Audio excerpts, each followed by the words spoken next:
श्रियकान्ताय कल्याणनिधये निधयेतिनां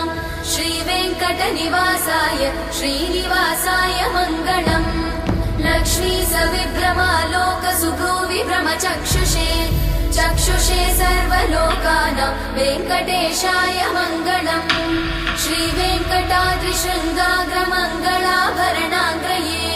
मङ्गलानां निवासाय श्रीनिवासाय मङ्गलम्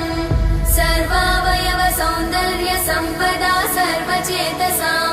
सदा सम्मोहनायास्तु वेङ्कटेशाय मङ्गलम् नित्याय निरवध्याय सत्यानन्दचिदात्मने सर्वान्तरात्मने श्रीमद् वेङ्कटेशाय मङ्गलम् स्वतः सर्वविदे सर्वशक्तये सर्वशेषिने सुलभाय सुशीलाय वेङ्कटेशाय मङ्गलम्।